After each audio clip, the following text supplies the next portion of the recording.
ನಮಸ್ಕಾರ ಸ್ನೇಹಿತರೆ, ನನ್ನ ಚಾನಲ್ಗೆ ಸ್ವಾಗತ. ನಾನು ಪ್ರಭಾಕರ್. ಬನ್ನಿ ಇವತ್ತು ಐರಾವತೇಶ್ವರ ದೇವಸ್ಥಾನ ಎಲ್ಲಿದೆ ಮತ್ತು ದೇವಸ್ಥಾನದ ಹಿನ್ನೆಲೆ ಬಗ್ಗೆ ತಿಳಿದುಕೊಳ್ಳೋಣ.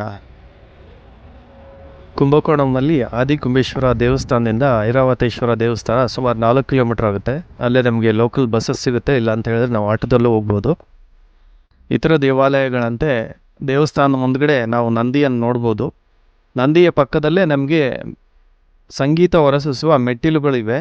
ಇದರ ವಿಶೇಷತೆ ಏನು ಅಂತ ಹೇಳಿದ್ರೆ, ನಾವು ಕೈಯಿಂದ ಜೋರಾಗಿ ಟ್ಯಾಪ್ ಮಾಡಿದ್ರೆ ಒಂದೊಂದು ಮೆಟ್ಲಿಗೂ ಒಂದೊಂದು ಸಂಗೀತ ಕೇಳಿ ಬರುತ್ತೆ. ಸಾರಿ ಗ ಮ ಪ ಎಂಬ ಶಬ್ದ ಕೇಳಿ ಬರುತ್ತದೆ. ಎಲ್ಲ ಬಂದಿರೋ ಟೂರಿಸ್ಟ್ಗಳು ಇದನ್ನ ಹಾಳು ಮಾಡ್ತಾರೆ ಅಂತ ಹೇಳ್ಬಿಟ್ಟು ಈ ಥರ ಲಾಕ್ ಮಾಡಿದ್ದಾರೆ.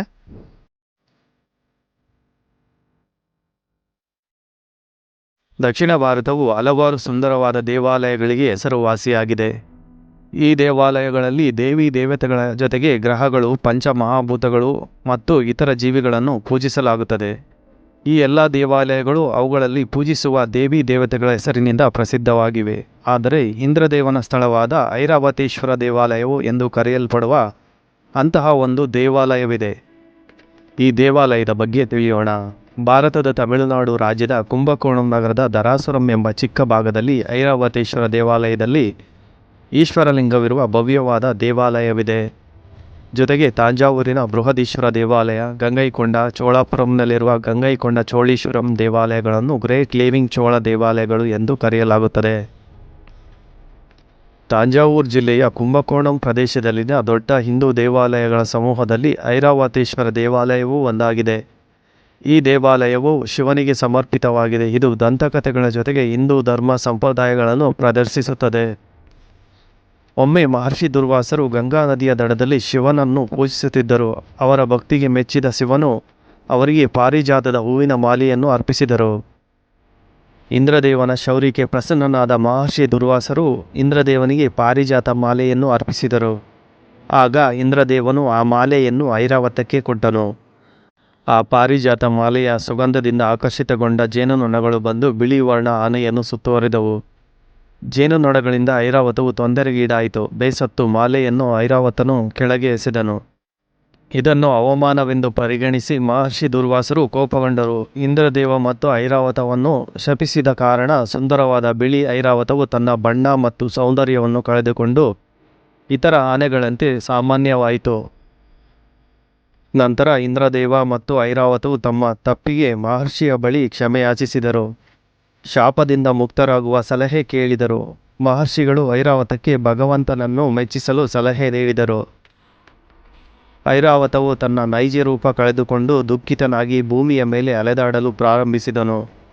ಒಂದು ದಿನ ಐರಾವತವು ಕಾಡಿನಲ್ಲಿ ತಿರುಗುತ್ತಿರುವಾಗ ಒಂದು ಅದ್ಭುತವಾದ ಶಿವಲಿಂಗದ ಬಳಿ ಬಂದು ಶಿವಲಿಂಗವನ್ನು ಮನಪೂರ್ವಕವಾಗಿ ಪೂಜಿಸಿದನು.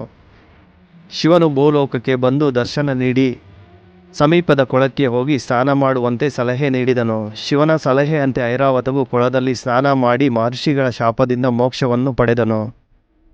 ಶಿವನ ದರ್ಶನದಿಂದ ಆಶೀರ್ವಾದ ಪಡೆದ ಐರಾವತನು ಶಿವಲಿಂಗಕ್ಕೆ ಅಭಿಷೇಕ ಮಾಡಿ ಇಂದ್ರದೇವನ ಸೇವೆ ಮಾಡಲು ಸ್ವರ್ಗಕ್ಕೆ ಹೊರಟನು.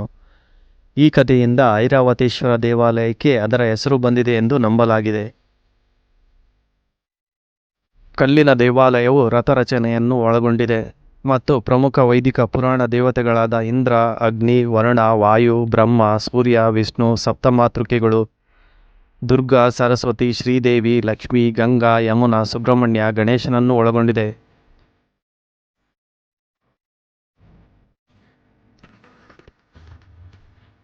ಈ ದೇವಸ್ಥಾನದಲ್ಲಿ ಯಮತೀರ್ಥ ಕೊಳವೂ ಕೂಡ ಇದೆ. ಒಮ್ಮೆ ಋಷಿಯ ಶಾಪದಿಂದ ಯಮರಾಜನ ದೇಹವು ಸುಟ್ಟು ಹೋಯಿತು.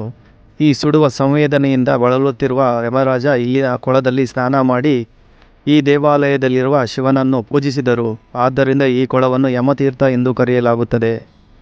ಈ ದೇವಾಲಯದ ವಿಶೇಷವೆಂದರೆ ಈ ಕಥೆಯನ್ನು ಇಲ್ಲಿನ ಗೋಡೆಗಳ ಮೇಲೆ ಕೆತ್ತಲಾಗಿದೆ.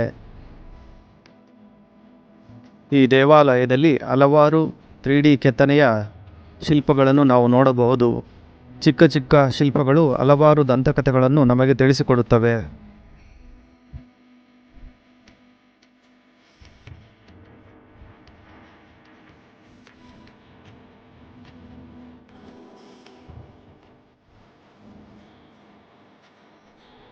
ಇದು ನೋಡಿ, ಇದು ಯಾವ ಥರ ಇದೆ ಅಂತ ಹೇಳಿದ್ರೆ, ನಾವು ಫೇಸ್ಬುಕ್ಕಲ್ಲಿ ಮತ್ತು ವಾಟ್ಸಪ್ಪಲ್ಲಿ ತುಂಬ ಸಲ ನೋಡಿರ್ತೀವಿ.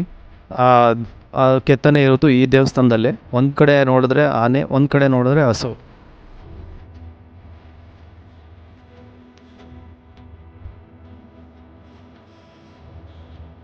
ಐರಾವತೇಶ್ವರ ದೇವಾಲಯವನ್ನು 2004ರಲ್ಲಿ ಯುನೆಸ್ಕೋದ ವಿಶ್ವ ಪರಂಪರೆ ಪಟ್ಟಿಯಲ್ಲಿ ಸೇರಿಸಲಾಯಿತು. ಗ್ರೇಟ್ ಲಿವಿಂಗ್ ಚೋಳ ದೇವಾಲಯಗಳು ತಾಂಜಾವೂರಿನ ಬೃಹದೇಶ್ವರ ದೇವಾಲಯ, ಗಂಗೈಕೊಂಡ ಚೋಳಪುರಂನಲ್ಲಿರುವ ಗಂಗೈಕೊಂಡ ಚೋಳೀಶ್ವರಂ ದೇವಾಲಯ ಮತ್ತು ಕುಂಭಕೋಣಂನಲ್ಲಿರುವ ಐರಾವತೇಶ್ವರ ದೇವಾಲಯವನ್ನು ಒಳಗೊಂಡಿದೆ.